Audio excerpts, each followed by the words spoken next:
এই সংবাদটি নিয়ে আপনাদের সামনে দাঁড়াতে হবে, এটা আমরা কখনো ভাবিনি। আমরা এবারও আশা করছিলাম ঠিক আগের মতোই আবারও তিনি সুস্থ হয়ে উঠবেন। আমরা ভারাক্রান্ত হৃদয়ে ইতিমধ্যে আপনারা শুনেছেন ডক্টর শাহাবুদ্দিনের ঘোষণা। আজ ভোর 6টায় আমাদের গণতন্ত্রের মা, আমাদের অভিভাবক, আমাদের জাতির অভিভাবক আমাদেরকে ছেড়ে চলে গেছে। ইন্না লিল্লাহি ওয়া ইন্না ইলাইহি রাজিউন।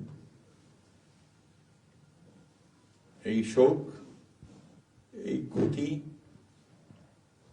এটা অস্বাভাবিক, অপূরণীয়। এই জাতি কোনোদিন পূরণ করতে পারবে না। যে নেত্রী তার সারাটা জীবন জনগণের অধিকারের জন্য, কল্যাণের জন্য তার সমগ্র জীবনকে উৎসর্গ করেছিলেন, সেই নেত্রী দেশনেত্রী বেগম খালেদা জিয়া আমাদের মাঝে নেই। এটা আমরা যারা তার সহকর্মী এবং রাজনৈতিক কর্মী, আমরা এটা ভাবতে পারি না। বাংলাদেশের রাজনীতিতে একটা বিশাল শূন্যতা সৃষ্টি হলো।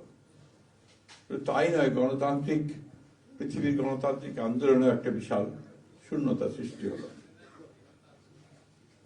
আমরা দলের পক্ষ থেকে আমাদের ভারপ্রাপ্ত চেয়ারম্যানের অনুমতিক্রমে আমরা দলের কিছু কর্মসূচি নিয়েছি। সেই কর্মসূচিগুলো আমাদের দলের সিনিয়র যুব মহাসচিব জনাব রুহুল কবির রিজভী সাহেব আপনাদের সামনে তুলে ধরবেন। সরকারের প্রধান, এই কেয়ারটেকার গভর্নমেন্টের প্রধান প্রফেসর ডক্টর মোহাম্মদ ইউনূস আমাদেরকে ফোন করেছিলেন সাথে সাথে, এবং ইতিমধ্যেই তারা সিদ্ধান্ত নিয়েছেন যে 10টার মধ্যেই তারা স্পেশাল ক্যাবিনেট মিটিং করবেন। সেই ক্যাবিনেট মিটিংয়ে তারা দেশনেত্রী বেগম খালেদা জিয়ার যে শেষ কাজগুলো, তা জানাজা, তার দাফন, তাকে রাষ্ট্রীয় মর্যাদায় দাফন করা, তাকে রাষ্ট্রীয় মর্যাদা দেওয়া, এই বিষয়গুলি নিয়ে তারা সকাল 10টার সময় একটা সভা করবেন। এরপরে আমরা পুরো জিনিসটাকে কোঅর্ডিনেট করে আবার সেটা আপনাদের সামনে জানাবো। আমি এখন অনুরোধ করব আমাদের দলের সিনিয়র যুব মহাসচিব জনাব রুহুল কবির রিজভী, তিনি আপনাদের সামনে দলের কর্মসূচিটা জানাবেন। এটা হচ্ছে আপাতত এখনই নেওয়া কর্মসূচি। এরপরে আমাদের একটা স্ট্যান্ডিং কমিটি মিটিং হবে 12:30টার দিকে। সেই মিটিংয়ে আমরা আরো বিস্তারিত কর্মসূচি গ্রহণ করব। আর সরকার যে সমস্ত কর্মসূচিগুলো তার সঙ্গে কোঅর্ডিনেট আমরা করব, এবং সেই বিষয়গুলো আমরা আপনাদেরকে পরে জানাবো। ধন্যবাদ। আসসালামু আলাইকুম।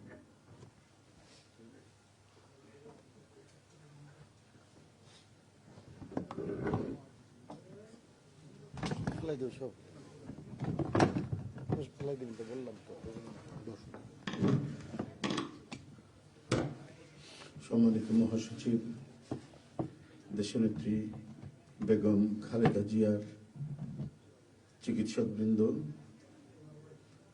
জাতীয় স্থায়ী কমিটির সদস্যবৃন্দ, বিএনপির অন্য নেতৃবৃন্দ, মহাসচিব মহোদয় বলেছেন, আমি আর কিছু বলতে চাই না। শুধু এইটুকু বলবো যে সংকটে, শোকে মাথার উপর যেমন মায়ের একটা ছায়া থাকে, আজকে জাতি যেন সে ছায়া থেকে বঞ্চিত হলো। আমরা হলাম, অসুস্থ ছিলেন হাসপাতালে, কখনো বাসায়, কিন্তু বাইরে কাজ করতে আমাদের মনে হতো যে না, মা তো আছেন, উনি তো দেখবেন সবকিছু। সেই প্রেরণায় যেন আমরা এত শক্তি পেতাম যে এর ভাষা আমি পাচ্ছি না কিভাবে আপনাদের সামনে বলবো। এক সময় সেই ছাত্র জীবনে এখানে ডাক্তার শাহাবুদ্দিন ভাই আছেন, তাদের হাত ধরে ছাত্র রাজনীতিতে এসেছিলাম। এরপরে একটা দীর্ঘ জীবন যার নেতৃত্বের ছায়ায় বেড়ে ওঠা, তিনি এত তাড়াতাড়ি চলে যাবেন, এ বড় বেদনার। এই শোক এবং এই সংকট কাটিয়ে ওঠা খুব মুশকিল, এই ক্ষতি কাটিয়ে ওঠা জাতির জন্য খুব মুশকিল। এত নিপীড়ন সহ্য করে, এত চোখের সামনে সন্তানের লাশ দেখে শুধুমাত্র দেশ এবং মানুষ এবং গণতন্ত্রের জন্য কি অটুট বড়বল দিয়ে তিনি টিকে থেকেছেন দলীয় কার্যালয়ের মধ্যে বিভিন্ন ভাবে। তারপরেও কখনো তার চোখে মুখে কোথাও তিনি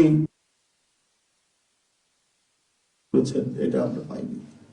আজ তিনি পৃথিবী থেকে চলে গেলেন, আমরা তার আত্মার মাগফিরাত কামনা করছি। সারা দেশ এবং সারা বিশ্ব এই নিপীড়িত মজলুম নেত্রী তার জন্য গভীর শোক জানাচ্ছে। উপস্থিত সাংবাদিক বৃন্দ, গণতন্ত্রের মা, বারবার হারানো গণতন্ত্র পুনরুদ্ধারে অবিসংবাদিত নেত্রী, মানুষের নাগরিক স্বাধীনতা, বাক ব্যক্তি স্বাধীনতা রক্ষার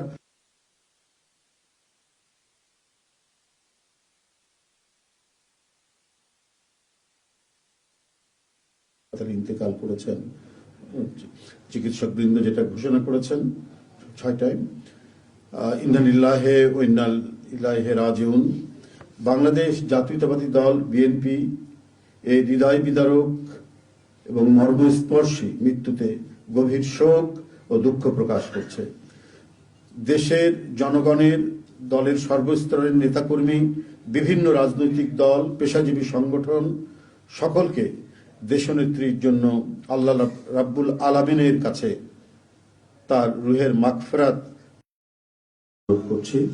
আজকে এই তাৎক্ষণিক যে সাংবাদিক সম্মেলন থেকে এখানে তাৎক্ষণিকভাবে যে কর্মসূচিটি প্রণয়ন করা হয়েছে তা আমি আপনাদের সামনে এখন উপস্থাপন করছি।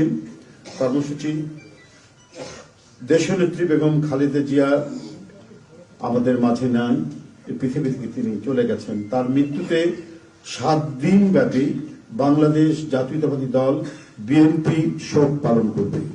7 দিন ব্যাপী বাংলাদেশ জাতীয়তাবাদী দল শোক পালন করবে। কেন্দ্রীয় কার্যালয় সহ দেশের সকল কার্যালয়, সকল দলীয় কার্যালয়ে 7 দিন ব্যাপী কালো পতাকা উত্তোলন করা হবে। 7 দিন ব্যাপী কালো পতাকা উত্তোলন করা হবে। দলের সকল স্তরের নেতাকর্মীরা এই 7 দিন ব্যাপী কালো ব্যাজ ধারণ করবেন। 7 দিন ব্যাপী কালো ব্যাজ ধারণ করবেন।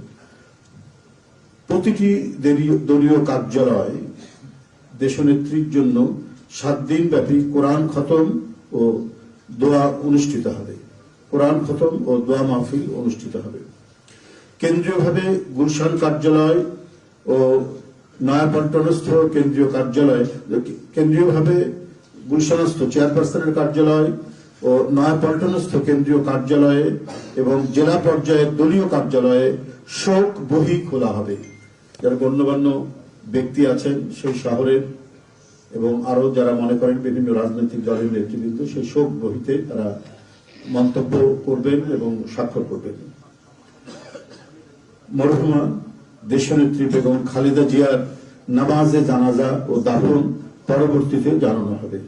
মরহুমা দেশনেত্রী বেগম খালেদা জিয়ার নামাজে জানাজা ও দাফন পরবর্তীতে জানানো হবে। এই ছিল কর্মসূচি। ধন্যবাদ আপনাদের সবাইকে।